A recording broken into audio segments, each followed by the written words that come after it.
Hello, everybody, my friends. I'm so excited to be here today with each of you. If you do not know who I am Ash, and I am the face and the soul behind Ascension Compass 333. Many of you do know me, and some of you do not, especially the newer followers. So, this is my formal introduction to you as Ash, the face behind this page. Today, we're coming to you with this amazing live event. I am so excited to be here, but actually, more than excited, honored to be able to be here today to share this space with the fellow residents and women that you'll get to meet today. I think of them very much as sisters. We've had many lifetimes together, and they each carry such beautiful sacred energy that I wanted to also offer to this platform through this Q&A event. And I want to start with introductions. We have posted several videos throughout this week introducing them individually if you would like to refer to those videos. But I'm going to give you a little tidbit before we get started today as we answer some questions and take some deep dives into information that our members or you have posted wanting us to discuss today. But first, let's meet Shanna Kay, who also goes by Shanna Covey. We call her Shanna Kay. Shanna Kay is a published author, first and foremost, but she is a teacher of human design in our Emergent membership. But even more so, she is a walk-in conduit for earth magic and a stewardess for nature and Mother Earth herself. And she's here to go to cultivate this remembrance of unity and our divine connection to all things. And that's our beautiful Shanna Kay. Next, I want to introduce you to Tracey Keller. Tracey is a walking embodiment of the Mary Magdalene lineage. She carries the sacred rose codes throughout countless lifetimes, and Spirit refers to her as the word of the womb, the mouthpiece of the divine feminine itself. And she's here to awaken those sacred teachings within humanity, within you, and share those codes. And last but not least is the amazing Shanna Schulze, who is the creator of our Emergent platform and membership that will be discussed today. She's the backbone of our group, and she holds the most potent fire magic that I have ever had the opportunity to witness. She is a daughter of the dragon lineage, and she holds sacred codes that have been coveted throughout the beginning of time, and Spirit deems her the Oracle of Light. I would like to now pass you off to the beautiful Shanna Schulze so she can introduce and discuss a little bit about our Emergent platform for those who are curious or may have interest in joining that membership separate from this page, Ascension Compass. So here is Shanna Schulze. Oh my goodness. That was an activation for me to be able to receive that type of invitation or introduction to be surrounded by my beautiful sisters and not just the amazing women that you're going to see here today, but also one of my sisters, my twin flame, Jennifer, is here. And that makes me emotional just having this gathering. We have amazing people here that I can see on Zoom watching as well, but I'm also really pleased for everybody who's watching on the live stream, or if you're seeing this later on a replay, we welcome you. I am so excited. I am so honored to have you here today. So the Emergent. Of course, some of our members are on here and you're familiar, but for those of you who are not familiar with the Emergent, this is a community, an online community and program that really was inspired through my own soul journey as I am learning and deep diving into my inner truth. And I am reading the books and I'm hiring the practitioners, and I'm really all in. What I craved in my life was a community. And I had that in my life, but as we all pulled together, this became a safe place of not just other people going through and expanding on this soul journey with me, but they were also sharing and teaching their own gifts. So to have them together in this community and to allow, speaking from my personal experience, get to walk the walk, not just understand conceptually what we're learning, but to experience, to be able to even experience their individual gifts, which help to sharpen mine and to bring mine into the light. And in the same way, my gifts are able to help them as well. And that is really what this community is about, is a place for you who are looking to know the truth, to realize like what you have seen around you, what society deems as the norm, that there is a deeper, much greater truth. And you can feel it in here. You want to ask the questions. You want to practice. You want to embody it. This is a great community to come into so that you can ask those questions, but not just to learn from us, but to also share your own light. And through the Emergent, we currently have a membership offering. And that's something I'll talk a little bit more about towards the end, but it is a place where you get to come on and engage with us on a weekly basis. We present individually, we each present our own offerings to the group. And in addition to the Emergent membership, we also provide our own one-on-one offerings, and you'll get to hear more a little bit more about that at the end. I'm excited. My words are a little jumbled, but I can't wait to get into this. And again, I'll close out with more information about the Emergent. But for now, we're going to shift back to Ashley as she opens this Lion Gate portal, this Q&A session with some really amazing information of what's going on right now. Oh, thank you so much, Shanna. Okay, so let's talk about, I just want to get a couple things discussed before we go into this deep dive.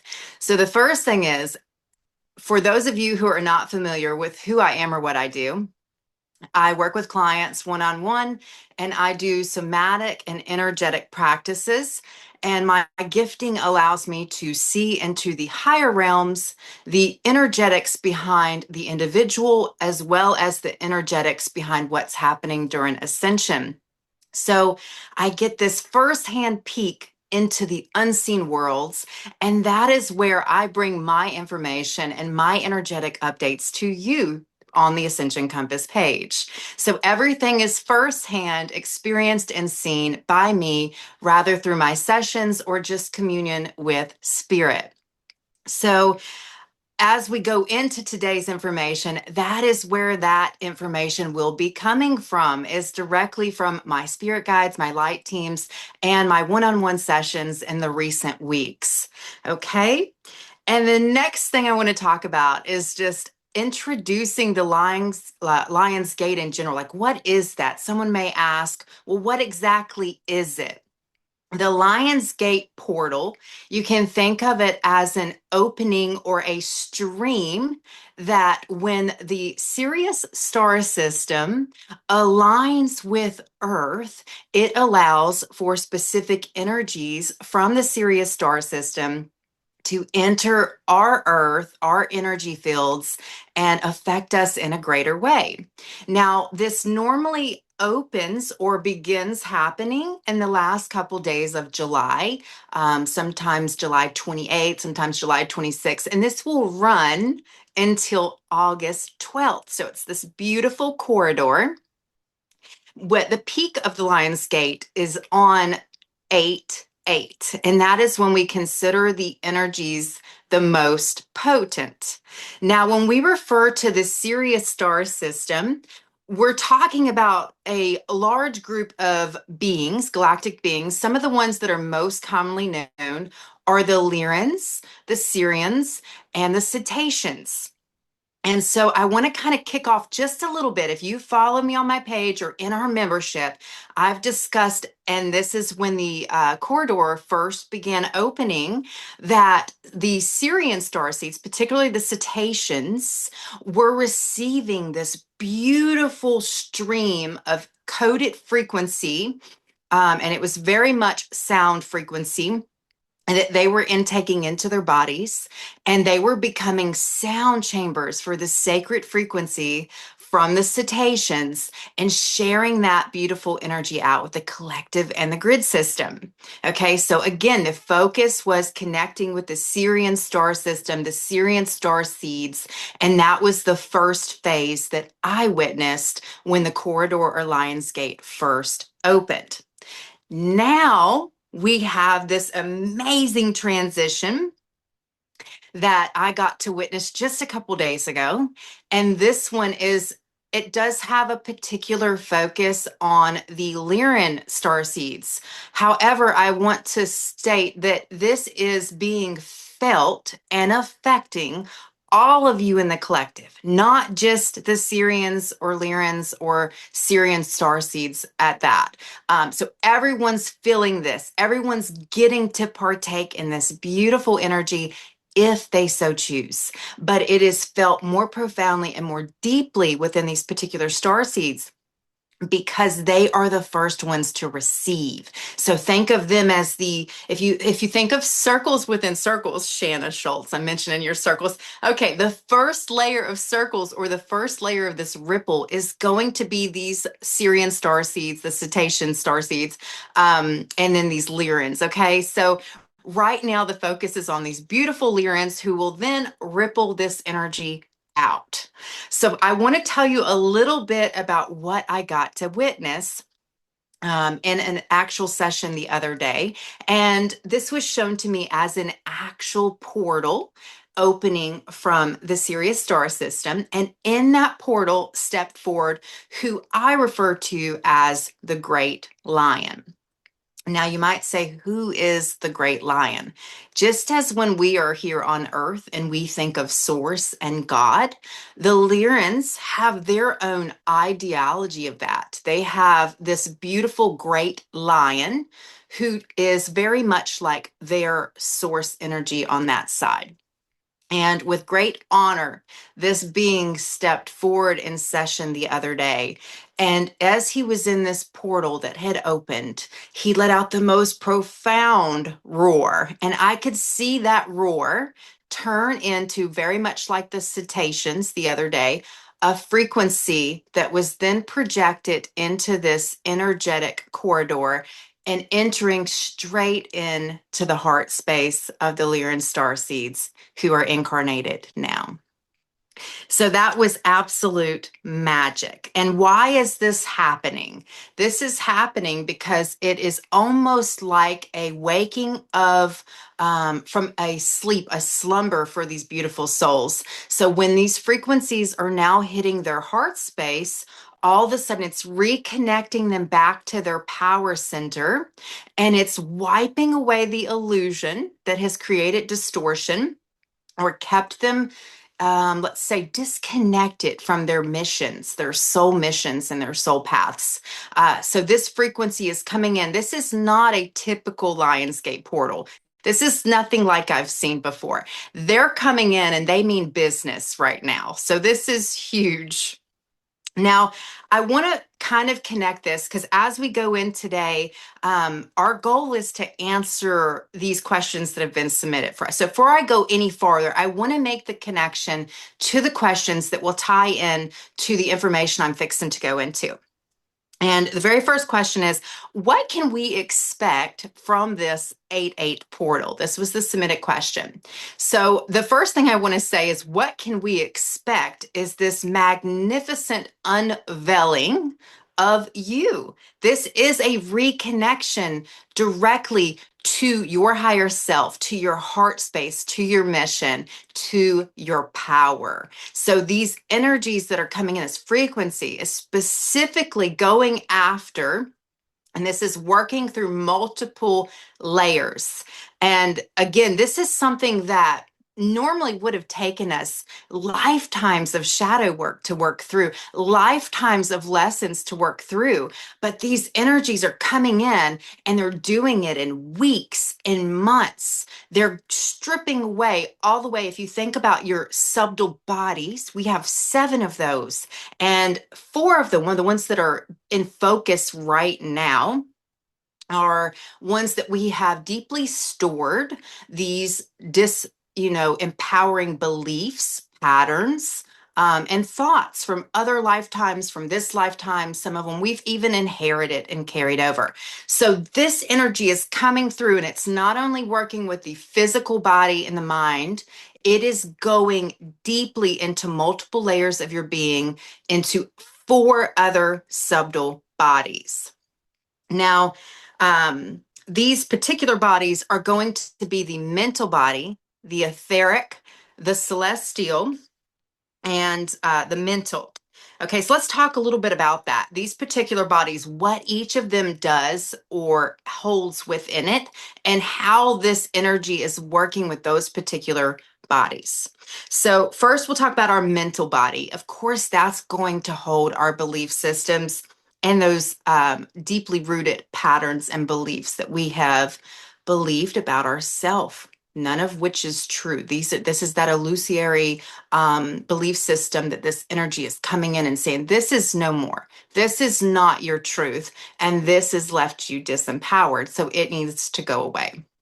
So, first, we're talking about that mental body. Next, etheric. Okay, so this one is all about your life force, but it also is going to hold what we would call our energetic blueprints. So, because we are actually a non physical based being, we have these multiple layers in which these thoughts are formulated, and then it enters into the next subtle body and the next subtle body until it becomes a physical expression, if you can imagine it that way. So with this etheric body, this is where those belief systems and such start to formulate into blueprints for your projection. Okay, so this is very important to note, because what is formulated into blueprints is what you're going to experience in your incarnation, in your day-to-day life. What are we putting into these blueprints? What belief systems do we want to consciously or intentionally choose to create, to see, to experience? So that is why this body is highly focused on right now. The next one is the celestial body. And now this celestial body is coming up because whenever I see these energies entering recently, and I told you they're going straight into the heart, okay? The heart is now being reconnected not only to your voice, your throat chakra, but to your stomach, where your intuition resides. So originally, in our highest, purest form, these beautiful centers would operate with their own consciousness. Just like we hold consciousness, our organs and systems each hold consciousness. Through different circumstances of this incarnation, there's been a breakdown in communication, not only in our centers, but also these centers and organs or systems. Their consciousness had been greatly affected, and our communication with our own bodies by such was greatly affected. Now, because of this beautiful reconnection happening with your heart, your voice, and your stomach, that the importance in that is that this is now allowing a new level of expansion to take place within the heart. And this is what we describe as that unconditional love, that higher place of love, which is directly tied to our celestial body. Now, the celestial body is the access point for that, if you can imagine. But it is also our relationship, what some would say is our relationship with the divine. It's a specific union with the divine. Now, I want to take that a step farther and let you know that the relationship with the divine is just a mirror of the relationship you have with yourself. So, what emotions do you have when I say that? What is your connection or your relationship with the divine, with the source, with God, with all these terms we use? Because that is going to give you a direct look into what is shifting for you right now, or where the wounds lie within you. Do you not believe you're good enough? You're worthy enough? Do you feel abandoned? Do you feel like you have not received the amount of love that you would have hoped for in this incarnation. Those are the main emotions coming up for so many now as this heart space is opening and pouring out all these illusions or distortions surrounding your relationship with yourself. And these are the exact emotions that have kept you into a place where you were disconnected from that soul mission or purpose, but also from the ability to truly love yourself unconditionally, because these emotions are only created and turned into patterns or blueprints when we choose to believe them. Why do you believe that you are not worthy, that you are not chosen, that you are not valuable? So this energy is coming in and it's asking you that. It's asking you to lay these down and see you, to remember that you were handpicked, you were hand chosen, and you've always been worthy. And to remind you to put your armor back on and to step onto that soul path again, that soul mission, and reclaim it, reclaim you with confidence, with purpose, with passion. Okay. And the last body is the casual body or casual. And this is a very deep layer. And the importance behind this body is because this holds our soul patterns. So, not necessarily the patterns for our current incarnation, but the soul patterns and the deeper themes that we have chosen to experience. So, this is really getting down to the smallest, deepest layer of self to clean out all this karmic baggage and these belief systems all the way at the bottom layer. So now that we've covered those four bodies and I explain these emotions and how these have come into your mental scape, and as they came into the mental scape, it formulated patterns in these other bodies, which then created a sense of a loop or a belief that we felt like many of us could not escape from because it ran so deep. And that's where earlier I spoke about how it would have taken so long to clear out these mental beliefs, these patterns, and at the deepest layer, lifetimes of shadow work. But through ascension, through this specific corridor, Spirit said, no, no more are we going to allow you to be disempowered, to operate in this manner. So they're coming in and they're cleaning house for the collective at this time, which is why so many of you are left in these extreme emotional states right now, because everything is coming up to the surface that you believed, and you're having to look at it face to face. And that in itself is hard. That in itself can create a lot of emotional distress at this time as you face off with some of your deepest wounds and beliefs about self. Okay. So again, just as far as what this 8-8 portal is bringing, it is bringing in restructuring on every level of your divinity and your sovereignty back to your templates and your frequency as a whole. So that's where we're sitting right now, a shift completely in your frequency, your projection, and your experience here. You're getting systematically cleaned in just a matter of weeks. And you're reconnecting to your soul centers. That's going to be in the solar plexus. This is our power center. And that is where the great focus has been on for many individuals right now, is this power center, the solar center. As that reclamation and that reconnection is made to the consciousness that once resided there. Okay. Let's see here. So this clearing is happening and this reconnection is happening on so many different levels. And another one that I want to kind of discuss today is the hypothalamus. So this is known as kind of like when it's connected to the pituitary and the pineal gland, the Trinity, the great or grand Trinity. But this moment in time, the focus is just on the hypothalamus at the moment. And the hypothalamus is very much like a master gland. It's kind of the command center and it sits deep inside of your brain. So, with the hypothalamus, what's happening is this again, another massive recalibration taking place here because the hypothalamus is all about balancing our survival instincts with our higher intuition. It's about balancing fear versus trust, if you can look at it like that in the simplest terms.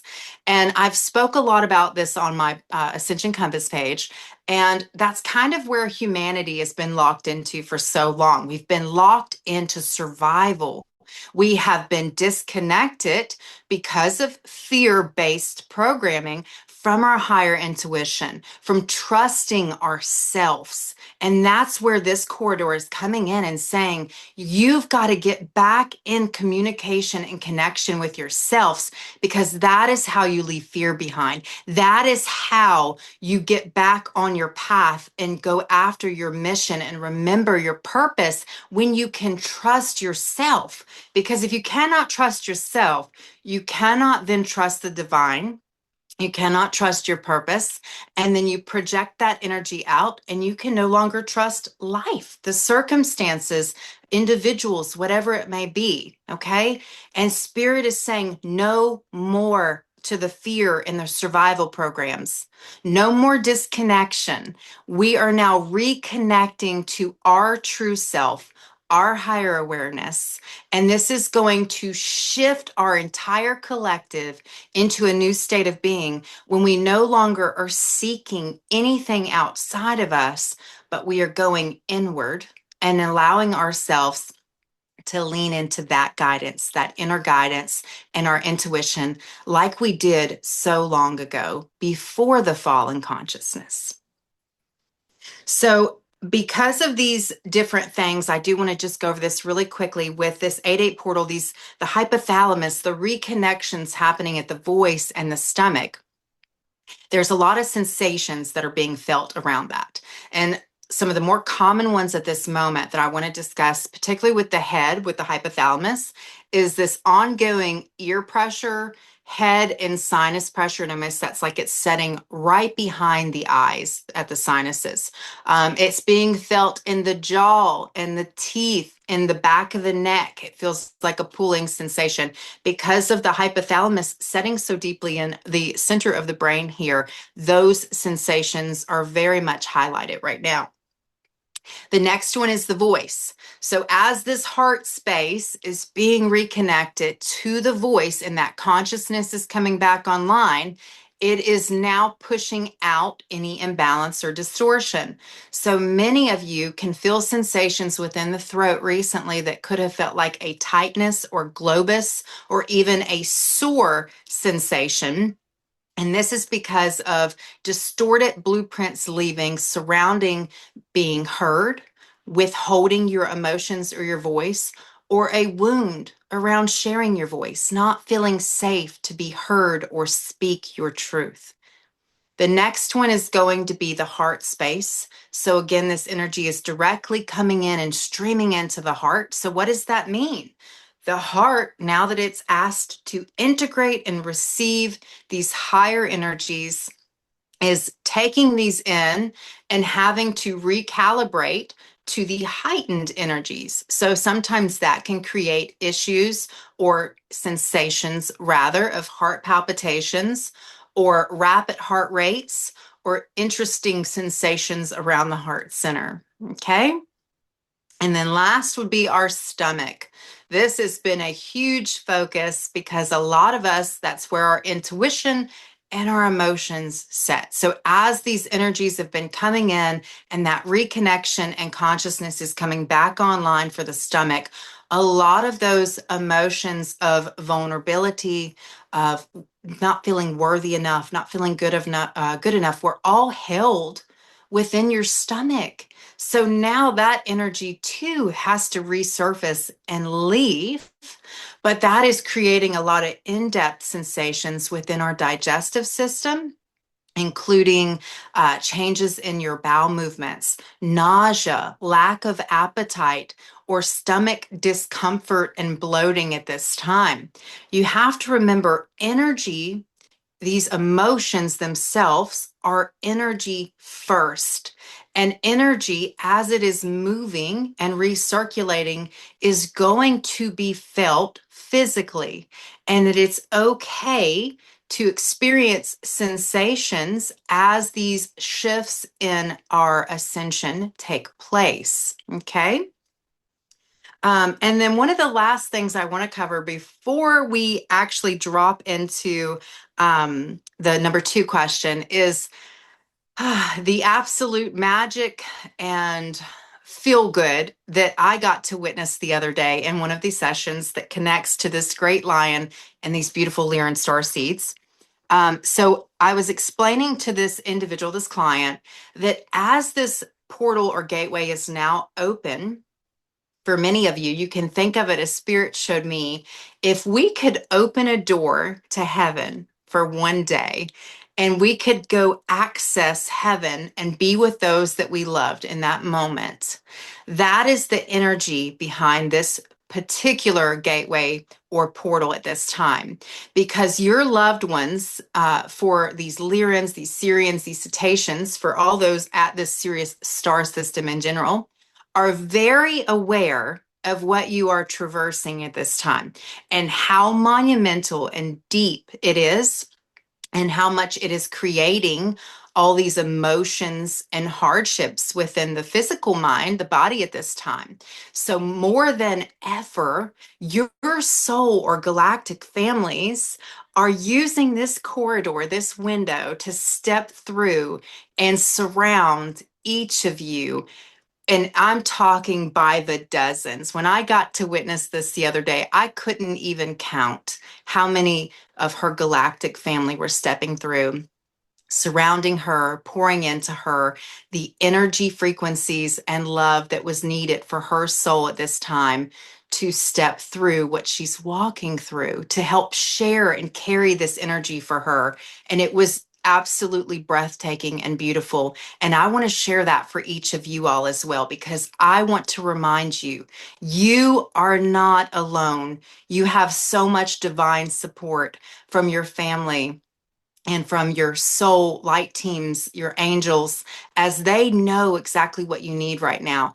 And even sometimes in that instance, their energies and frequencies can bring up great emotions within you whenever they're connecting with you, because their frequency is so high and your soul recognizes them on a soul level. It creates a lot of emotion, and it's easy to cry or feel these things within inside and not understand why, but it's you recognizing the support and love around you. And they're not concerned, they're not worried about you. They're simply stepping through, and they're so honored by what you are working through, what you have chosen on a soul level. And they are just here so excited to get to see you in this, little small window we consider, because this is when they can have that great access to you right now and get to see you and spend this time with you as you traverse this. Now, the next question that kind of overlaps with this was, what will these energies be like going forward? So, just as we've discussed, this is the biggest reconnection to self. Going forward, this is going to allow you to easily tap into confidence, your intuition, your power, and your path. So, a lot of you are going to be seeing great shifts in your day to day life, whether it's where you live, the people you surround yourself with, or the jobs and choices that you make, how you experience or earn money, or soul families, how you're connected to them. So a lot of you are going to be expressing your gifting more, utilizing that gifting to help others as you reconnect to soul family members that were destined to kind of come back at this nodal point or shift in your life. Um, but it's going to, in a sense, also open the door for, like we said, that reconnection to self, but a new way of loving self, because so many of us have abandoned ourselves or not thought we were good enough or worthy of that love. And so that shift now taking place is going to allow you to formulate and create a whole different relationship and belief system around you and how you treat you, how you let other people treat you. And by such, that will allow you to move forward in a brand new way. You're going to be, you are becoming in this now moment, a whole different person, a whole different frequency, because those layers of wounding of emotion that altered or distorted your frequency before are now falling away. And it's going to allow you to step out of that and truly see yourself, truly remember why you came here and what it is, your passions that you wanted to do, the things that were meant to call to your heart, that were meant to drive your path and your purpose. Okay, so that is all I have for the first two questions that I wanted to share with each of you. But I want to pass off now. We're going to introduce question number 3, and this is where we will be passing the questions around to our beautiful resonants and other sisters here today, so that you can get to experience each of their perspectives and their divinity, their wisdom, and not just mine. So, question number 3 that was submitted was, how do we embody our essence and our divinity? So I want to first start by saying, for my response to this is about following your North Star. I did a post about this recently, but your North Star, in my opinion, is all about that passion that we just talked about. Your passion is that invisible pull to your soul that's going to constantly keep you in alignment and put you at exactly where you need to always be to receive the wisdom or what it is that your soul needs in that now moment. So, whether that be a person, a teacher, or experience a lesson, whatever it is, I think the most important thing I could say for this question is to continually follow your North Star. I am now going to pass you off to the beautiful Shanna Kay. Thank you, Ashley, for such a beautiful introduction to today's Lions Portal. That was so good and just amazing. I love to have the opportunity to answer this question, and I just want to take it a step I love what Ashley said about it being your North Star. For me, it was first in understanding what is my North Star. And in my introduction, I shared that my North Star for the last 15 years has been, excuse me, I have some on my lip, as in the orientation that I received in reading Course in Miracles. And so A Course in Miracles, as I kind of mentioned in my introduction, is a super deep dive on gaining a really solid outline on what our ego is. And so for purposes of the context in that I'm using ego, it is our kind of our reactive three-dimensional nature. It's not only our reactive nature, but it's our three-dimensional nature that we can be identified with, that tends to keep a myopic view that distorts us from knowing our divinity or our wholeness or our more ultimate nature, more ultimate truth. So A Course in Miracles was really great about laying out those differences in a way that just resonated with me and dropped in. So the way in which I was able to embody my divinity or begin to embody it is in understanding that something beyond this three-dimensional avatar exists, and that it in understanding kind of like the elements of it, that it's in wholeness, that it's in unconditional love, that it's wise, that it's the gentle observer of your life, of it's the one that is so calm and not taken out by storms because it can handle being calm because it's rooted in God. It's rooted in a more ultimate truth. And so for me, the way in which I was able to embody it is by shedding that which wasn't true. And so in learning about the part of my nature that wasn't my ultimate truth, I began to shed that. And that means that you're actually shifting your identification from thinking you're this three-dimensional being that's quite limited, quite fearful, lacking in multiple different ways, whatever our patterns might be, to as you shed that, you open up a greater space for a truth that's always been there to become more actualized in your awareness. So you become more conscious of it. So the more that you're able to do that, the more you shed or the more you keep shifting back and forth, you begin to embody more and more of this greater nature that we all have and that we all have access to. And so it's a concept for me, it's not like there was a switch that flipped on and said, oh, you're in your divine nature and boom, you're done. I do believe that can happen in specific awakenings for certain souls that that's lined up for and that they were meant for in that moment. For me, I'm still at the stage to where there is a constant monitoring and constant recognizing of what am I identifying with. And so just not to get too much into it, I would say that that is how I have personally been able to embody my divinity is in utilizing the understanding between the two natures. So I will pass it on to Tracey to give her lovely perspective. Hi, I'm Tracey, and what it really excites me about the information that Ash was explaining to us is what I teach is divine witnessing and seeing the truth of that divinity in our human experience. So, this time of this Lion's Portal, of us having the ability to tap into that so much deeper and really easier, of understanding that we are worthy, that we were always worthy, that we were born as love. And on the other side, we totally understand that. So when I come to this question of how do we embody our essence or divinity, embodying our divinity is remembering.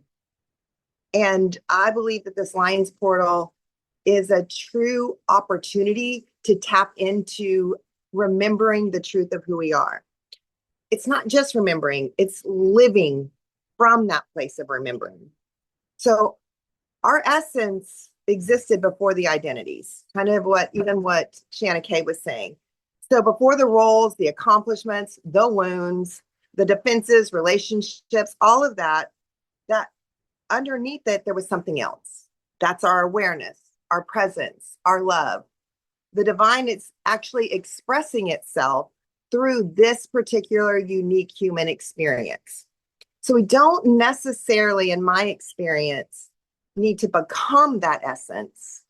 More importantly, we get to uncover what has obscured it in the first place. So that means to me, embodiment is not about escaping our humanity. So I want to really put that out there. We're not here to escape our humanity. Our humanity is the place where the divinity gets to be embodied. And this portal is such an incredible opportunity of seeing the truth of who we are. It's been there all along. It's just been so deeply covered by systems and beliefs and the things that we have tapped into that are not the truth of who we are. So it's relatively easy in my experience to be connected to that divine in meditation, in prayer, in a ceremony, in nature, especially nature for me, or say a profound spiritual experience. But the deeper practice, and this is what I have the opportunity to practice daily, is bringing that consciousness into the ordinary and the uncomfortable moments of humanity. So with this question, the bottom line for me is how do I embody that essence or divinity? It's remembering. It's remembering the truth of who we are. And this is such an incredible opportunity to remember. So with that, I'm going to pass it on to Shanna Schulze. Amen. Oh, I align so deeply with all the different explanations. And one thing you're probably going to see is we use a little bit different terminology, but we're kind of getting to the same place. And what I would like to do is take this from a perspective of my own personal experience, kind of like Shanna Kay, where before I was able to embody my true essence, my divinity, I had to experience the total opposite. I had been seeking my life purpose. I had been chasing the spark that was buried deep inside, but I was going about it in a very in my head kind of way. And so there was this point in my life where everything seemed to have just crumbled around me. And I started looking for answers everywhere but in here first. So I'm seeking help and guidance from other people, even people who had really great advice, but I still was not finding my truth. And it was through the process of elimination that I realized that my divinity, that the truth that I had been seeking all along was inside. And that is what happened. Was there is no other answer, and the only answer I can find that resonates with me is what's coming from in here. And I started to sit with myself, and I started to listen to what I had to say as an authority versus thinking somebody else had the answers for me. I started understanding, what is my truth? I used discernment. I was curious. I'm like, who am I? Why am I here? And through this process and along this journey, I have started, and kind of like what Tracey said, finding ways where I can tap in and I can listen, because we all have this. We all have our internal truth, our knowing, our divinity inside, and we are here to support that in each other and in ourselves. And so it was really important that I first understood that that divinity actually even was inside, and I found that through contrast.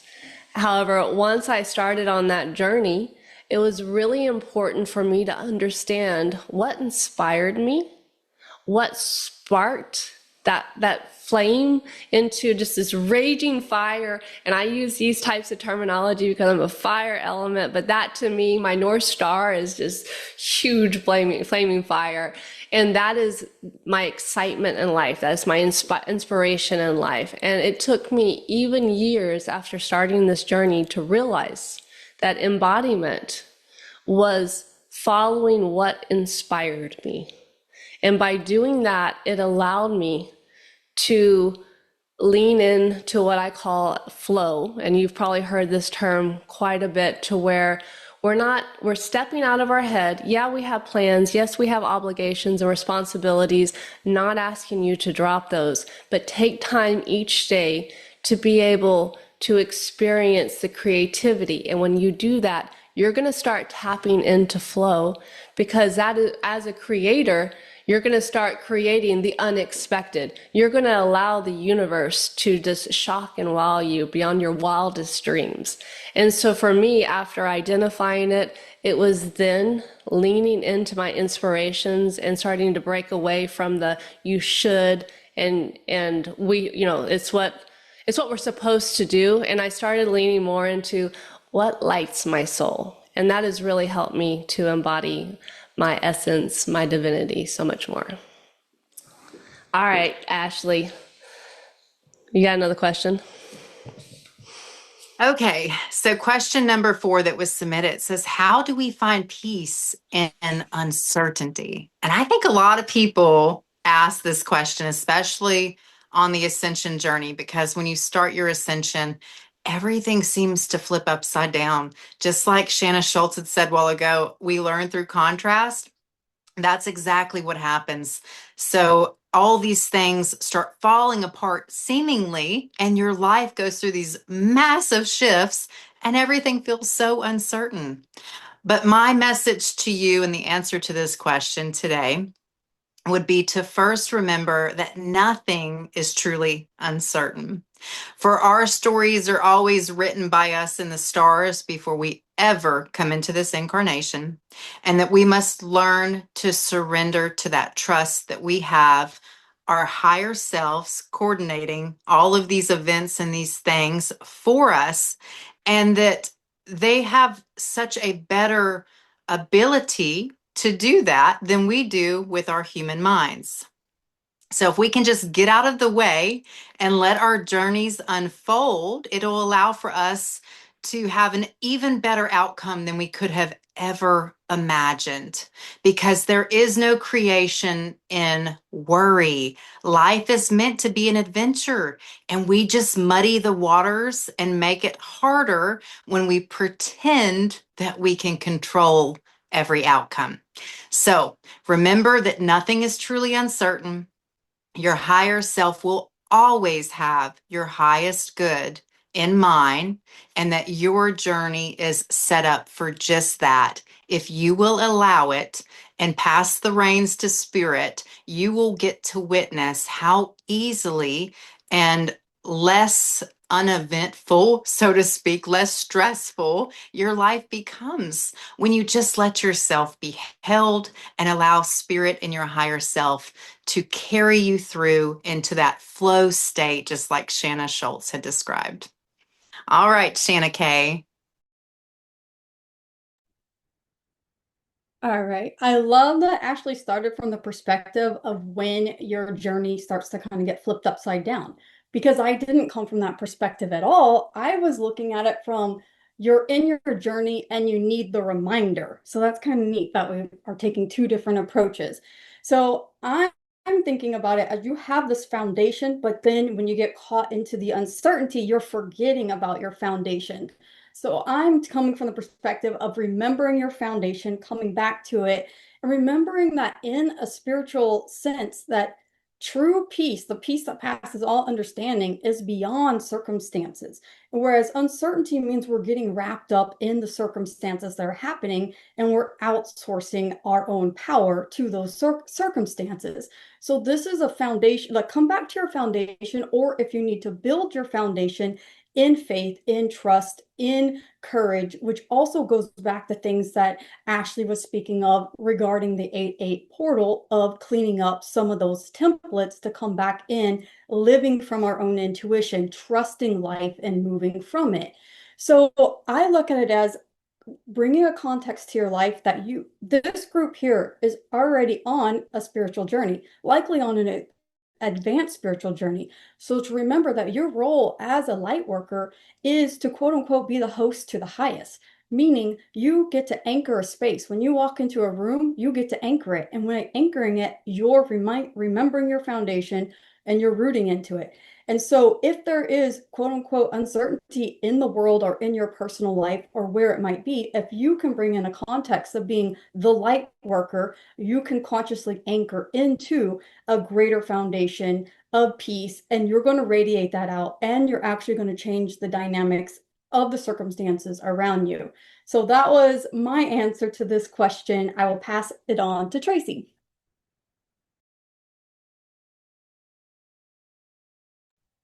I truly love this question. And when I saw this question come up, my old story, or the story that I lived by, was I didn't have any control of anything. I just had to manage what was coming at me. And so as I began to understand that the divine lives in me, and I was downloaded this information about this divine witnessing, I'll tell you what divine witnessing has, how divine witnessing has answered this question for me. So in divine witnessing, peace and uncertainty doesn't come from finally knowing what is going to happen. It is from realizing that we don't have to know in order to be okay, and that we are creators, and that in every moment we have this opportunity to create with the divine, and that our interactions with the divine are the very things, and that the divine is always, always, always for me. And that whatever is happening, what I used to say, oh, this is happening to me, now I truly understand it's happening for me. That the divine is always going, okay, let's go a little this way. Let's go a little this way, when it feels so uncertain. And uncertainty becomes painful when the human part of us believes that it must predict, it must control, or secure the future before it can ever rest.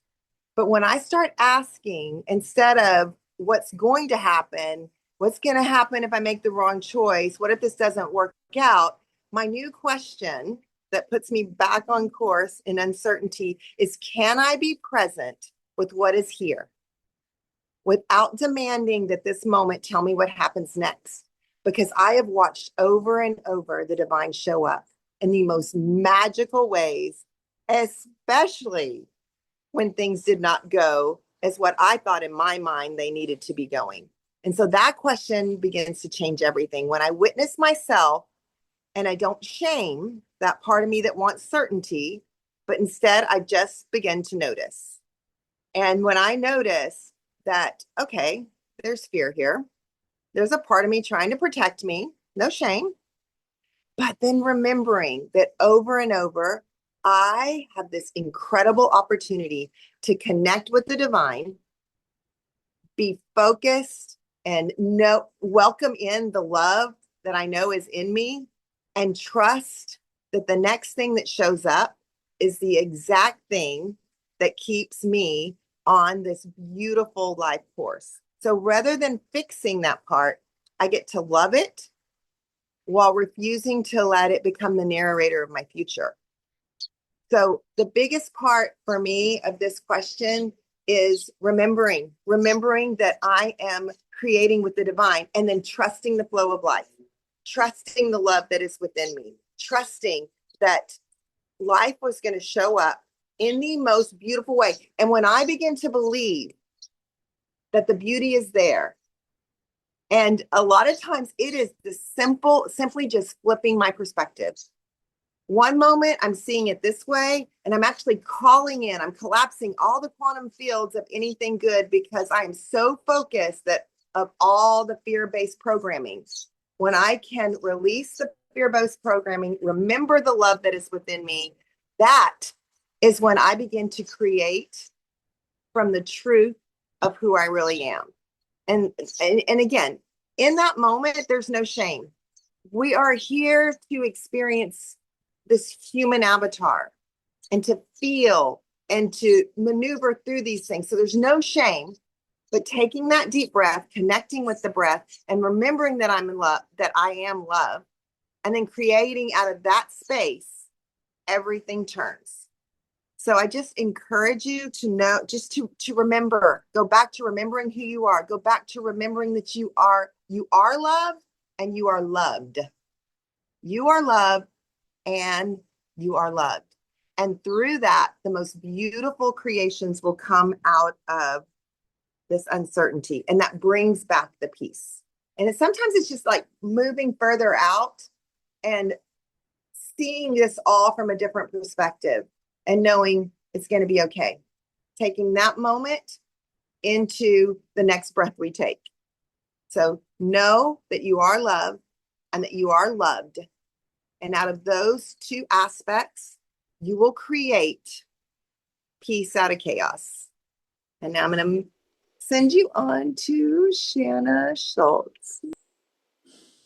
Oh, uncertainty is where the magic is. Now, I did talk on this a little bit while ago when I mentioned flow. Flow is unplanned. Flow is outside of the mind of what we think things should be. When we go into flow, we are allowing the universe to dictate, or we're allowing the universe to actually unfold the way it was always intended to, which is in full alignment with our greatest life purpose and soul expression.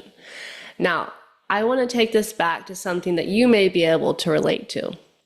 How many times have you had your mind set on how something should be? Now, whether you are creating like a tangible thing like art, or maybe a relationship, maybe a job, life in general, and it turns out that is not what the universe had in mind at all.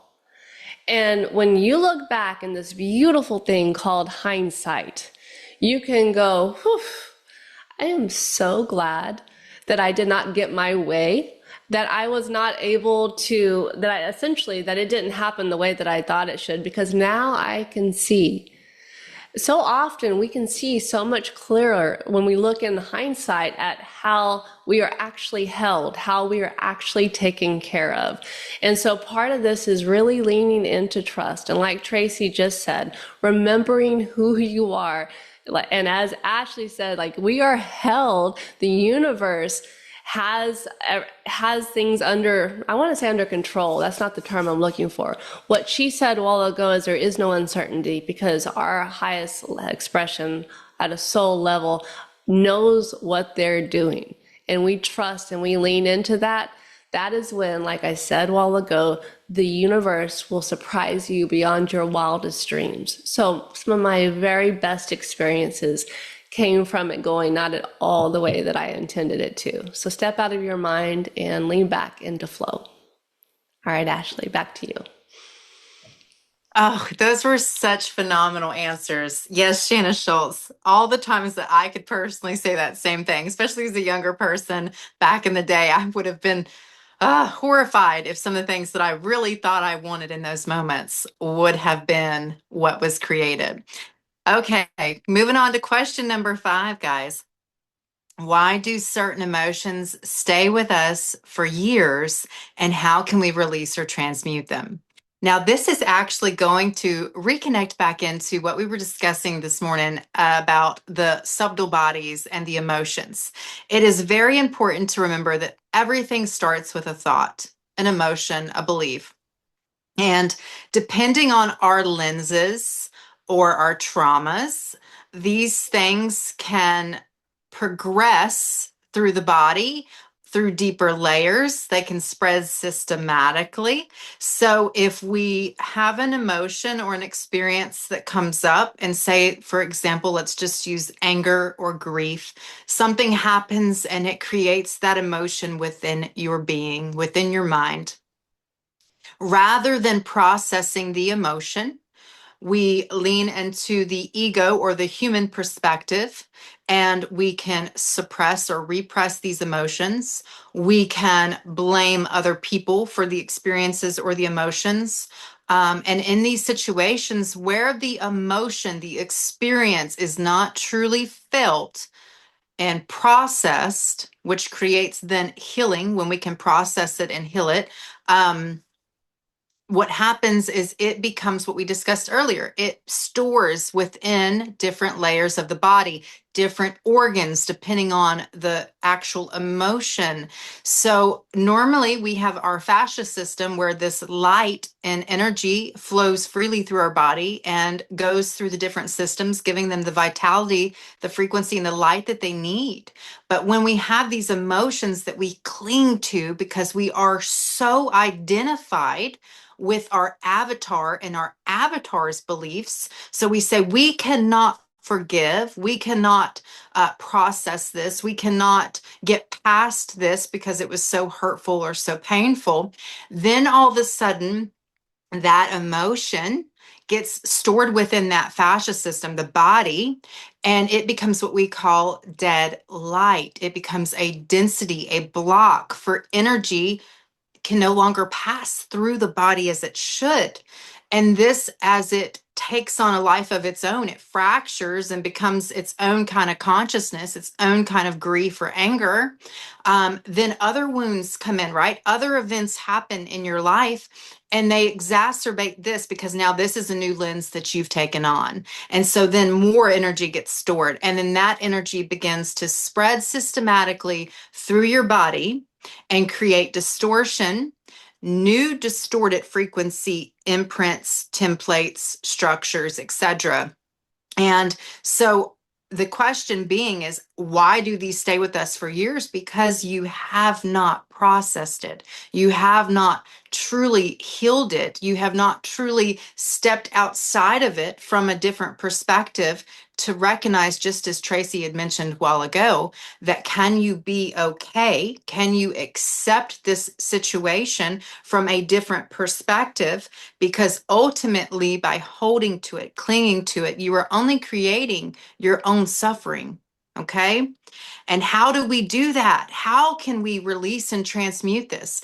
By that, releasing the trigger or the specific need or idea of how you think things should have went or what should have happened, what should have been said, releasing the belief systems and the ideals or ideology of the human mind, because we get so involved in our incarnations and we take things so personally because we would so closely identify with who or what we see in the mirror, the avatar. We don't want to do that. And everything, there is not a single density block or emotional trauma that cannot be healed through the lens of unconditional love. When we can hold unconditional love for ourselves, for the situation, or for the others that brought that situation, then we can release the trigger or the emotion and wound connected to it. And that is the highest form of love, even for self, because our bodies are our temple. Your body and your energy is sacred, and you get to choose where your energy goes, how it flows. And you do not want to choose to create issues within your own vessel. You do not want to continue to attach your energy and give your energy to someone else or something else when the choice has always been yours to remain sovereign. Okay? I will now pass you off to the beautiful Shanna Kay. All right. So I want to talk about perception because perception has been my greatest tool in my healing journey or in releasing incorrect perceptions in particular. And again, I have a strong background in A Course in Miracles, so this is where all of this came from. And my greatest purification came in understanding the difference between understanding how perception works and understanding where that root identification is. So perception, and a lot of us get this wrong. We think of cause and effect as something outside of us is causing us to feel a certain way. But the way perception actually works is a reversal of cause and effect, meaning where we're coming from within, rather we're inside our ego, that our wounded nature, or coming from a sense of wholeness, a sense of love, a sense of wisdom. That is what goes out and reads and interprets what comes back to us as the meaning of our experience. And based on how we've interpreted it, to me, that's what creates the emotions, or at least that's how I've understood it, and that's how it's operated, or I believe it's operated in my journey. So when I read A Course in Miracles, when I studied it, when I gave myself over to it, the biggest transformation that occurred is in my openness and my willingness to shift my identification from believing in my limited nature, from believing in everything I've understood and how the ego works, which Ashley touched on a lot of that. But my mentor Wars gave me one of the greatest definitions and simplest definitions of ego years ago. He said, ego is that which can be hurt. And by hurt, meaning like emotionally hurt. And so that is the greatest telltale sign in knowing when you're identified with your ego or you're identified with your wholeness. Now, I get that a shift from, oh, that I'm hurt, that's ego, I choose wholeness is not the easiest transition to make, which is why so many modalities are important to understand, especially like teachings that Ashley brings to the table and some of the other practitioners as well. So it's up to you to find out what resonates deeply with you in terms of what's going to help actually release that emotion from the body. But coming back to what has worked for me, it's understanding that an incorrect perception can be brought up and be healed. An incorrect perception is something that comes from a belief in lack about ourselves. That belief in lack is what creates a wounding that then creates emotional hurt. And so if we can offer up that, and this is as simple as A Course in Miracles makes it. You offer up that incorrect perception to be healed. You literally just hand it over through prayer and say, I'm open and willing for this to be transmuted. And you're open, of course, along the way, you're starting to build an openness, a belief, a non-resistance to a greater part of your nature. And so that's what's allowing the shift to occur. It's allowing those incorrect perceptions to be let go, which that's a root identification that is actually being shifted into your higher nature, being shifted into a belief in wholeness. And so now when your perception goes out into the world from this place that's more divine, more as wiser, more loving, you're not picking up on hurt the way you once were. And so just understanding how perception works to me has been my greatest tool in navigating the emotional body and in purifying whatever may have been passing through me, whatever may have been stuck. There was a deep cleansing that did occur. It was what I wanted to share this is because I didn't know what Lionsgate was until 2018, but I read A Course in Miracles in 2011. I started reading it in April, and it is a pretty big spiritual text that's kind of pretty dense. And so I kind of put myself on a schedule to read so much per day, yada, yada, yada, reading, reading, reading. I finish it. I still I was really clinging to want to know my purpose. And so I started reading it again. Well, we circled into, well, I didn't know at the time, but the catalyst for me to begin writing a call to the heart occurred on August 9th of that year, which was right in the Lionsgate portal. So I just thought that was interesting to share. And that catalyst was I went into like a bit of a manic state to where my perception was shifting from my reactive nature to seeing from this greater place within myself. And it was just going against all these everyday experiences to where I had accumulated hurt. It's not like it wasn't deep wounding or anything like that, but it was just a healing, a correction in my perception. And it was just like this massive relief and this massive shift that occurred at the same time.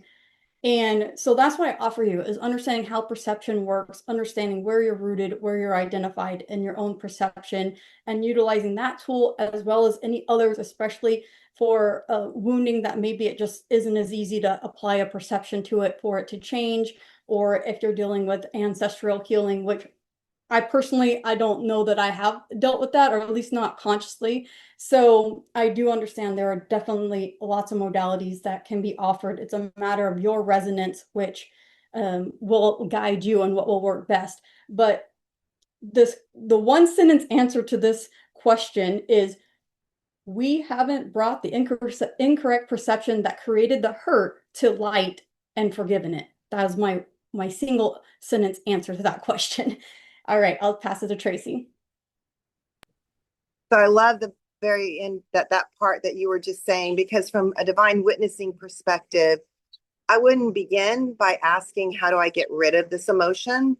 I would begin with, what if this emotion has stayed because some part of it is still asking to be seen? So like when Shanna Kay was saying, I'm going to the divine, the way that I offer it up, because that is ultimately how I get there, is offering it up to the divine and seeing it, like really seeing it. So maybe even the question is stop trying to make the emotion leave, and instead of saying, why am I still angry? Say, if it's anger, become curious and say, anger, what are you trying to protect me from? And then when that part of me that is, I'm seeing now, like, oh, that emotion wasn't wrong.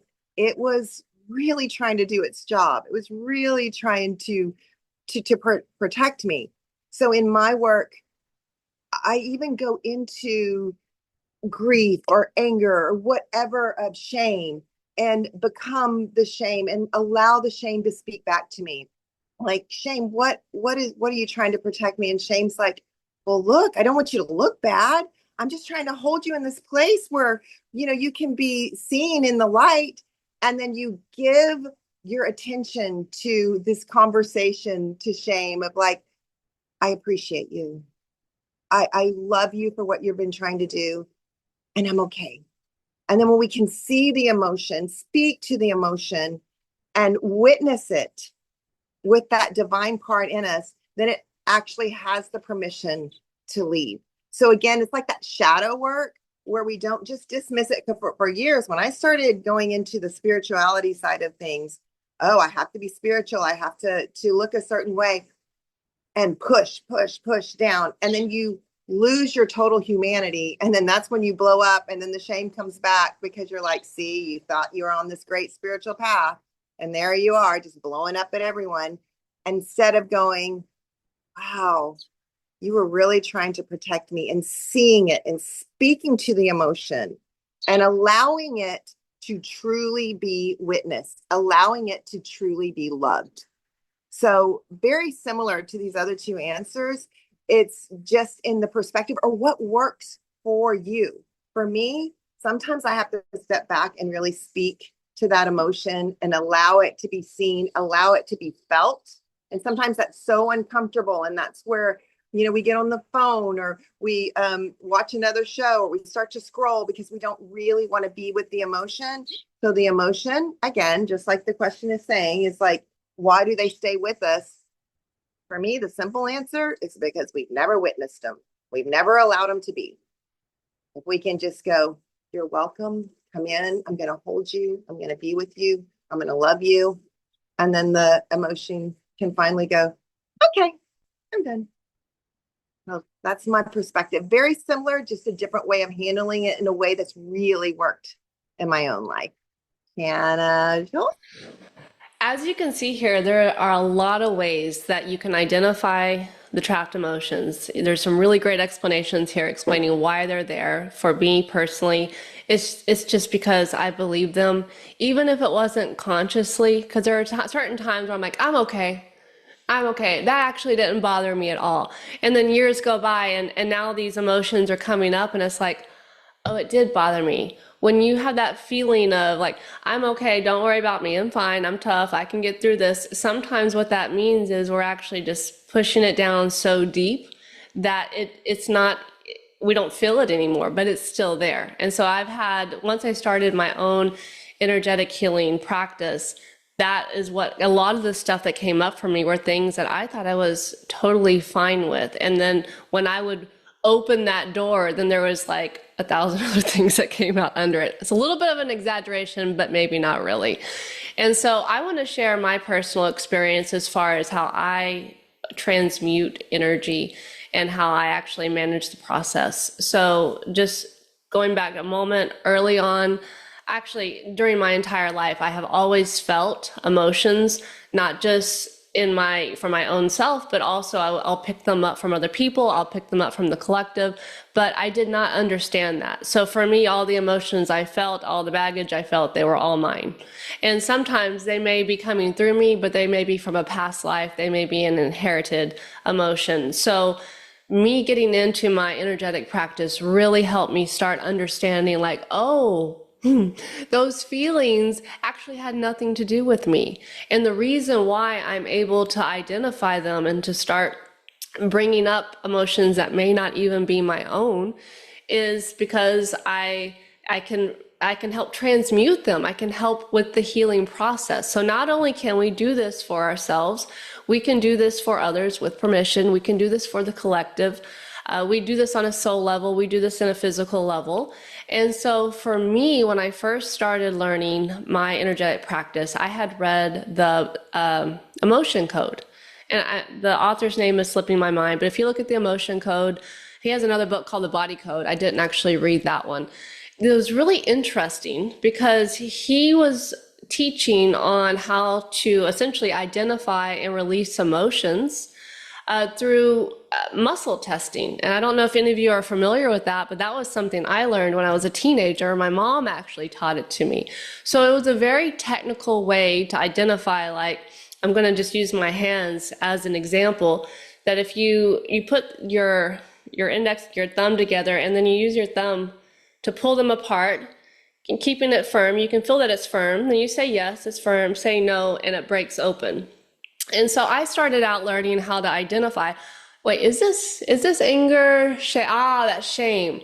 And I would identify the emotion, whether it was mine or someone else's.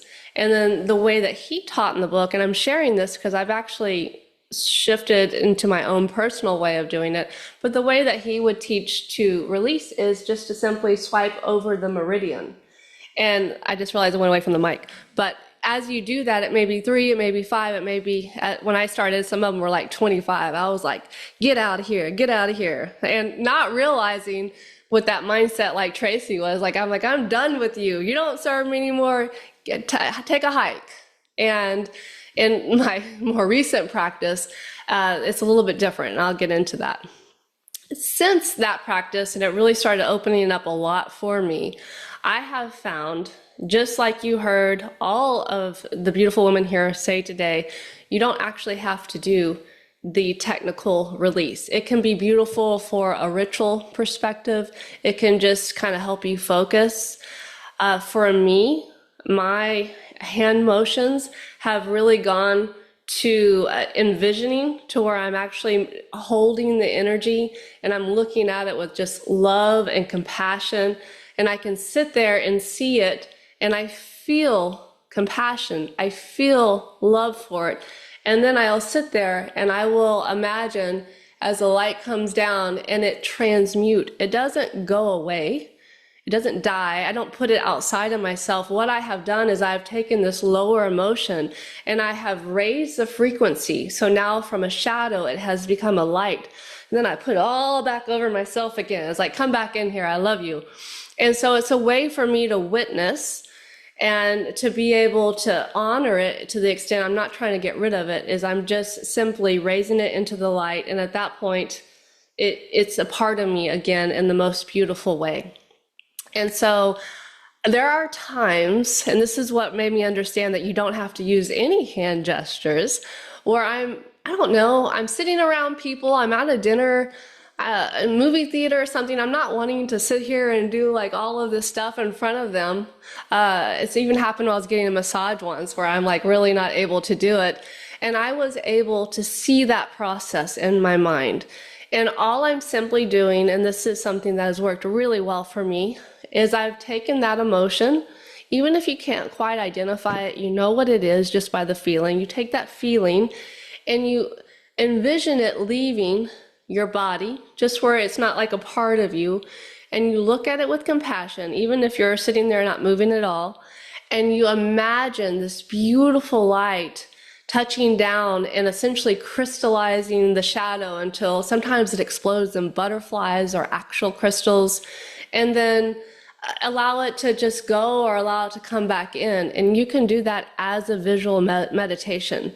And I will find the exact same results when I do it that way. And for me, I yawn. So if you ever see me over here yawning, I'm not bored. I just had a bunch of stuff that I needed to release, and so I'm sitting there yawning it out. And when I'm done, I will feel the physical tension in my body go away, and I will be at peace until the next one comes up. And I'm like, all right, let's do this again. So I just wanted to share my personal experience with it. These were all great examples, and I'm passing it back to you, Ashley.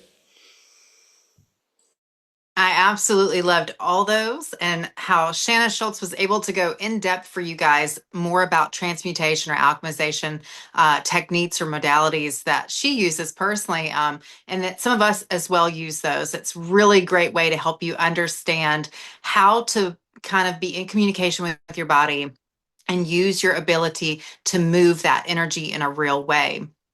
And another thing I kind of want to make the connection to is earlier how I explained our systems and organs, whatnot, have their own consciousness. So sometimes it's their consciousness, their wounding that got hurt, that created this block or density. And so by not addressing that wound, by trying to cast it out or suppress it, you're telling that system, that consciousness, that they're not worthy of the process or the energy. And it's almost like a child, explaining to a child when they're hurt that you want to talk those things through, work out the emotions and come to some kind of healing state or conclusion. A lot of us, we do not do that. We suppress the emotions. So it's telling that system and that organ that it is not valuable enough to receive that energy, that connection, that communication. And we don't want to do that. And that's where we go forward from here, making those shifts and consciously reconnecting to the parts of us. Okay, the question number 6 here says, how does one recognize divinity in another when they are triggering us? This is a question I have heard oftentimes. And this is really even overlaid on the last question that we just talked about. It's a deeper expansion into that. And one of my favorite people to quote on this is Peter Crone. Peter Crone is absolutely amazing. But there's one statement he says, and it's like, as far as if someone is hurting or triggering you, they are showing you where you are not yet free. And so if something is triggering you, that means that there is a part of you that believes that information. Okay. So, meaning that these individuals, even though they are in your life and creating what feels like disruption through this triggering process, are still serving this really powerful role for you if you use it in the right way. Says if you take this information, even like Shanna Kay was bringing, to the forefront a while ago, and say, Why is this triggering me? What emotion or what belief do I have that is allowing me to believe or be triggered by this situation or this experience? Because if there is pain or trigger, there is still work to do.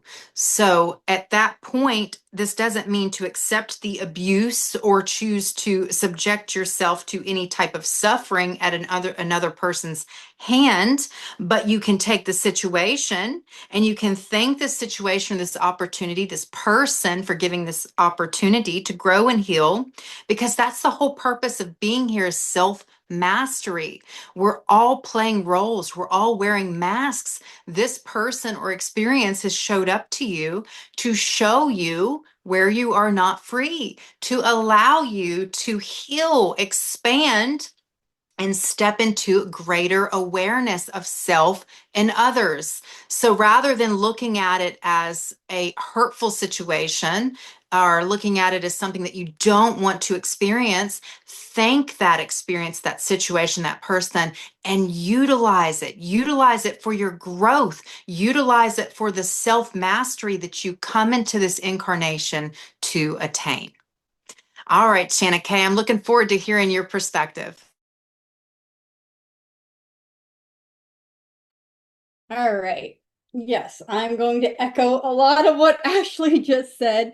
So if you're being triggered, it's a telltale sign that you're obviously in the part of your nature that can be hurt. And so for me, it's about taking responsibility for where my perception is coming from. So when I'm in this, let's just table any type of stuff that would be related to heavy abuse or anything like that. Let's just table that for to be dealt with someone who's trauma informed. Let's just take we're naturally walking through life and we're getting triggered by a friend or by someone that doesn't have a true malintent, but we're still picking up on it in that sense. And so, for instance, so when that happens in my experience, I kind of utilize that to go inward and realize like I'm not going to see their divinity if they're triggering me, I can't see their divinity because I'm not in my own divinity. So first let's roll it back, take that responsibility to see like where is my perception coming from in this experience. And I do take responsibility for how I feel. And I would try to look at the situation and say, what am I putting on that other person? And I could be putting a malintent on them to make me self-righteous about why I feel hurt. Now, again, we have tabled the bad stuff. So we're talking about friends, loved ones who just may be triggering us. And all of a sudden I can be like, you know what, this is one of my best friends. There's no way they're having a malintent. This is me putting something on them. I don't know what it is, but I can at least begin to take that off the table and start to come back. And ultimately, when you're shifting your perspective from coming from the part of your nature that can be hurt to coming from the bigger part of your nature, the wise, the more loving, you're able to have compassionate understanding. And compassionate understanding is a very high quality, a very nice spiritual frequency that you can begin to apply to those in your life or even strangers if they're, bothering you or triggering you. That allows you to almost put like this bubble of a perception, of a perceptual bubble around them that gives them space to be human. And then once you can give them space, you are like undoing your self-righteousness around why you're mad at them. As you shift from that part of your nature that wants to just get in it and be like, I'm mad because of this, and you want to be self-righteous in your anger. And it can feel good. And trust me, I'm not trying to take out the human element of it. I'm just trying to give an overall picture of how you can shift this. I want to take it back to, I actually have this essay in my book, so I haven't read the essay in a while, but I remember years ago, I was really frustrated with a friend of mine. And again, I can't remember exactly the context of why I was frustrated, but I was in the depth of like saturated in A Course in Miracles, like every day saturated in it. So I was really trying to figure out like, what am I not shifting? What am I not handing over? What am I not seeing correctly? I remember sitting in a coffee shop. I remember exactly where I was sitting, and I was kind of like staring off into the distance in this bit of a meditative state, just ruminating, but in a meditative way of like, what is going on here? Like, why can't I just like let this grip go? And this voice came through and said, this isn't about you. And I was like, whoa, it just cut that cord right away, just snapped that cord of my own connection to that frustration. And it totally put a compassionate understanding around my friend to say she has something going on that has reacted in a certain way and I have taken it personally. But if I can just cut the cord and realize like that wasn't about me, then I had a total release around the whole situation. Anyway, I thought that was an interesting story to bring up because in that moment, it wasn't necessarily mirroring something in me, besides the fact that I just hadn't had that larger perspective that it just may be something that they're going through. And I was so intent and so yeah, intent would be the word. Intent on living from what I was learning in A Course in Miracles. That was just so in me in that moment that that was the perfect way to see it. It was like, this isn't about me. So I think there are all kinds of levels to this. There is the mirroring aspect. There is the higher intention of wanting to get this right, and it just may not be about you. So I think take that all in and just remember that where you're coming from, when you're coming from that divine nature in yourself, that's going to be the easiest way to see the divinity in someone else. And again, I'm trying not to or everyone else is doing a great job of bringing in the human element of this transition in this process. And I may just be being too blanket on my statements of like, we're coming from here. And if you come from here, that resolves the issue. I do admit, I do share that that shift is not always instantaneous, and I do have that human part that does get wrapped around the axle, but I have the greater intent that I desire to come from this place to where I'm not picking up on it in the way that my ego nature is desiring to in the moment. And so I shift through things a lot more quickly. It may be instantaneous, it may take till later in the day, but I'm not getting stuck in ruts that are going months on end. I'm just not. And that it was A Course in Miracles has cleared that path for me because I have constantly applied that as my North Star. And so I just share that. That is sometimes why I share that just a perceptual shift is what works for me. But I also don't want to take away from the fact that it may require more than a perceptual shift, which is why it's so great that we have all of us sharing our ideas about how this can work. So I will transition to Tracey. Shanna Kay, that was extremely well said. And I'm actually going to echo some of the things that you said that spoke directly to my heart in this practice of, you know, it truly is. I've always thought of it as kind of like mirroring. And I love that you kind of put both lenses to it. So recognizing someone's divinity does not require pretending that their behavior is divine. So sometimes we're looking at that other person and we feel, you know, triggered, but sometimes it's just the practice is learning to hold both truths at once. Like I can see the divine in you without abandoning the human part of me. When someone triggers us, like I think the bigger question that I've been asking myself, and this is where divine witnessing turns that attention back inward, is what is being activated in me right now? So it goes back to that same question that both you girls were saying, what's being activated in me and witnessing that part of me, not saying what's wrong with me. Again, that brings up that shame part, and not how do I stop this feeling, but what is this touching in me? And so I think there's just so much of the time when I'm with someone that I feel like has triggered me, I immediately go to the part of me of like, it's about me. So I love that you brought up, so because I've been embedded in these practices, I'm like, what is she mirroring in me? What have I not figured out that's going on inside of me versus this? What could they be going through? I wonder what's going on with them right now. I wonder if they're hurting. And that question can flip me right out of the behavior. So again, like I said, I feel like you answered that in such a divine way. It's not always, look what you're doing to me, as much as what are you going through right now? And then feeling what that other person is feeling and being in it with them without taking on the shame of what you're feeling. So I really you know, I just want to come back to like our divinity does not require me to deny your humanity. And I'm just going to leave it at that because I felt like it was so well covered. And I like, again, I love how you brought up because I'm so embedded in like everything's a mirror. If I felt this, it's because I haven't worked it out yet. And yet, okay, yes, I did see it because there's the hook somewhere in me, but maybe, just maybe, I saw it because I'm here to be the compassion. Like, just maybe it's not because there's something else that I've got to work out, but instead I can ground in love and put that energy back into the atmosphere to a place where they all of a sudden feel loved. And maybe it's just like stopping and like really hearing what they have to say, or when I'm rehearsing what they said, it's, wow, I wonder what they're going through, and actually reach out and be the light. And that right there just flips the switch. And I love what you're saying too, Shanna Kay. Like, it's not just always this switch that gets flipped immediately.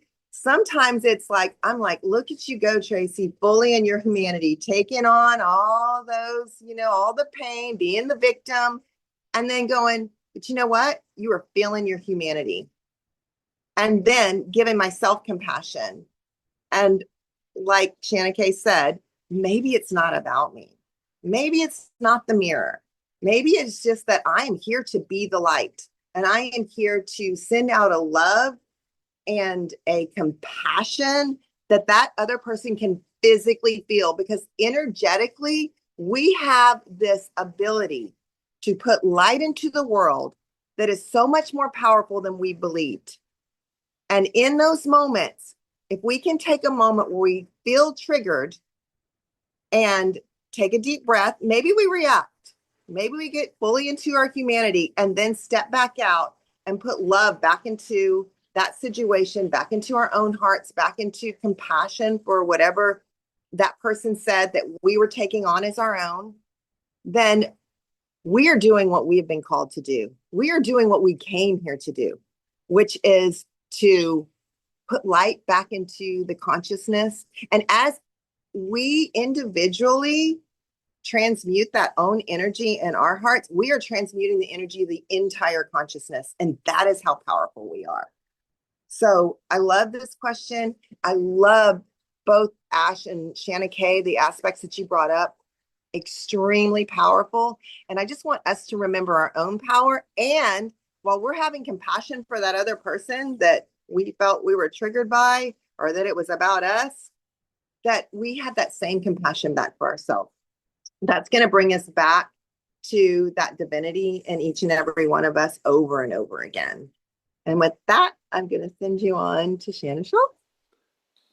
Oh, that was a perfect segue because my thoughts were, what if you're the one triggering them? Like, how do you find the divinity in them when you're triggering someone else? And it really is, it's always going to be flip. It's not just the divinity in them, it's also the divinity in you. And maybe they're triggering to you, but I can say that I have lots of personal experience of being the triggering person. And I get to feel people that I love deeply and care about feel triggered by me. And that is something that has really pulled me back into, and this has all been said, but for me, one of the biggest things that I can apply to really any life lesson is stepping into unconditional love. And that is not always easy, but the best way to identify if you're even getting close to that unconditional love is ask the question, do you feel a judgment right now? Are you feeling a judgment that they're judging you? Are you judging them? And in that, kind of like what I was talking about with that energy transmutation, and just like all three of the ladies just shared here today, the ladies, that sounds so formal, my sisters just shared here today, to really be able to hold love and compassion and see what may or may not be needing to come up for you, or maybe just actually experiencing it without trying to change it. But most importantly, for me, it is when judgments are coming up, I know I have strayed far beyond unconditional love. and I sit with where those judgments are coming from. And it really does take me back into that energetic healing type of practice. So thank y'all so much for the beautiful shares. And I'm going to go back to Ashley for, I believe, our last question today. Oh, those were so good. So good, guys. I loved all the responses there. And again, I just want to reiterate, when we can come back into a place and recognize that we are not the avatars, they are not their avatars. We are all simply playing a role and wearing different masks. It is easier to recognize the divinity in all things and move through it more gracefully. Okay, so our last question for today, and this is a phenomenal question, so thank you for who submitted this. And it's going to be broke down in a couple different segments here for me to best answer, I feel. What perspectives should we internalize and or actions we should take to most beautifully align with the energy and the vibrational frequency of the Lionsgate portal?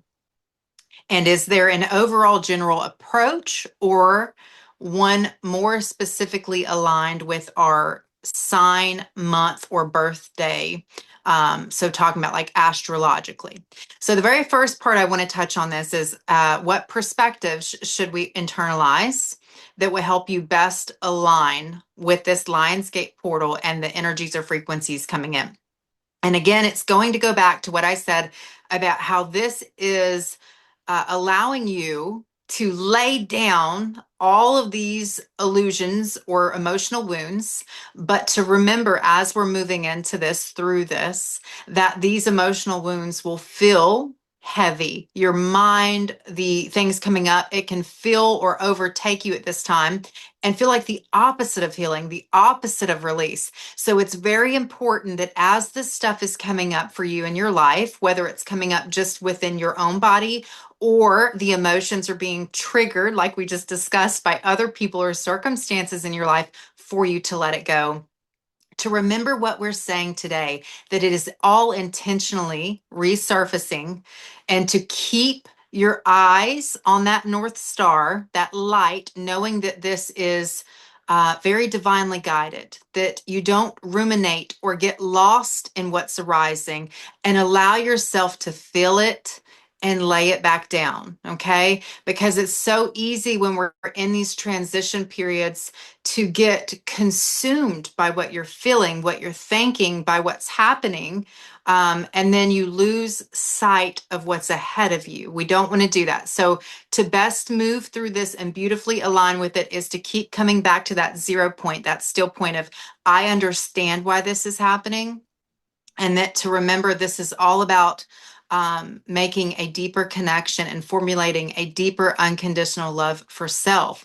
So as the things are coming up, to go back into that, to release that shame, that unworth, that abandonment, and not to choose to partner with it again. So if it's coming up, that doesn't mean cling to it and hold it and set in it with a victim type mentality like we have done for so long. It's coming up so you can say, I don't want to feel this way again. I no longer want to partner with this energy anymore, and I choose different. Now, the second part of this question was about, is it more specifically aligned with an astrological thing, regards to like your sun sign or something of that nature? Now, there will be astrological perspectives that, yes, there are certain, for instance, Leos are supposed to really be affected by the Lionsgate portal and the energy that's here with us now. There are several other signs that there are planetary aspects that are triggering their passion or missions more so than others.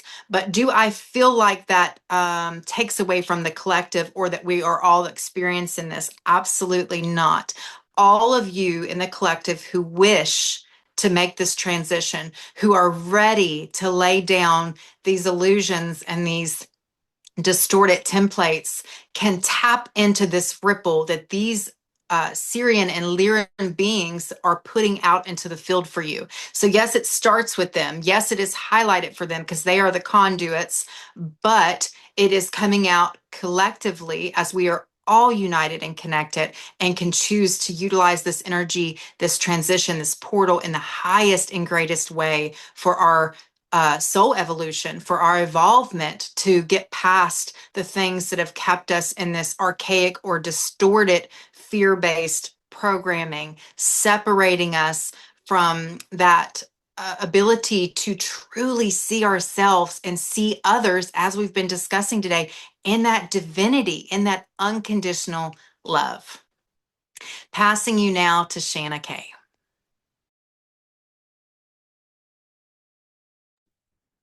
I was actually going to say that I don't think I need to add anything to this. I think originally it was thought that I might add something to it from a human design perspective, but I really think this question was asked in relation to Lionsgate.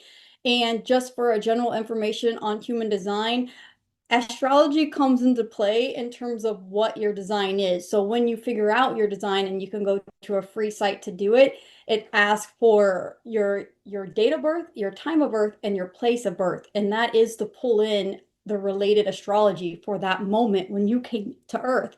But I think that this question was astrologically meant to be answered through the Lionsgate portal. So since this is our final question, I'm going to pass it over to Shanna Schulze to wrap up.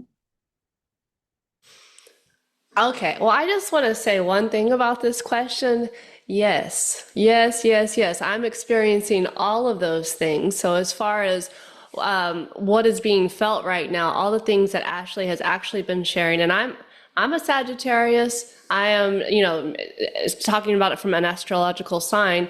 I am feeling it big right now, and what I mean by that is, I have done so much healing, so much shifting, so much remembering and healing.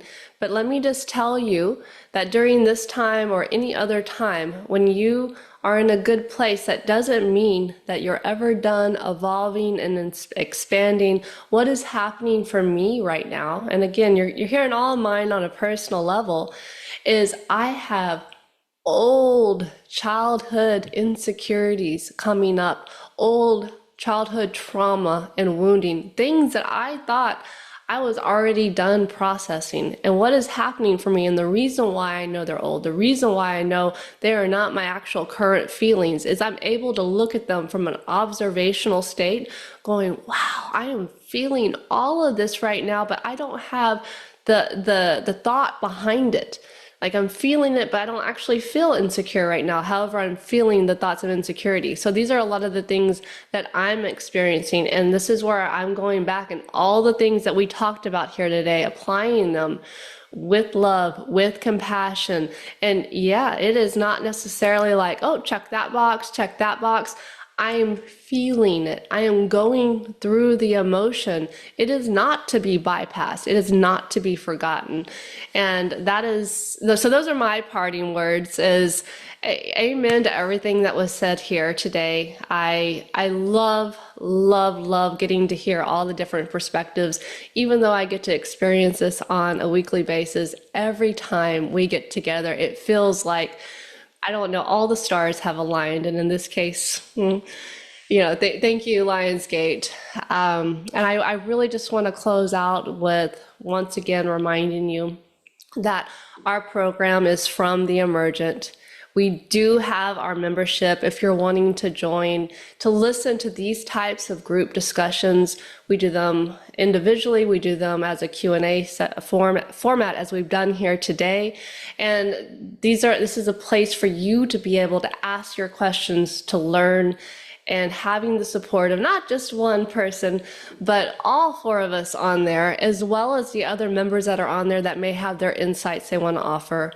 Now, our membership is $33 a month, and it's something that you can come in or come out of just however, whatever feels in alignment with you. We wanted to make it where it's accessible. It's a way that you can essentially get all the things that you need from the group setting. However, if you are looking to deep dive and go into more of that one-on-one type work, each of us here do offer our individual sessions, whether they're coaching, intuitive mentorship, the oracle reading, guidance, all the things that you have heard us talk about today. If you are interested, just simply reach out. You can do that by commenting on anywhere that you're watching this on the live stream. If you retrieve this from the Emergent page, you can DM there. If you're friends of one of us on here, drop a message there. We're all here waiting to receive any questions that you have. And certainly we do extend the invitation to join us on the Emergent. And we look forward to seeing you maybe there next time, but also I hope to be seeing you here again in the near future as well. So thank you all for joining us, and have a wonderful rest of your 888 day. Y'all take care. Bye-bye.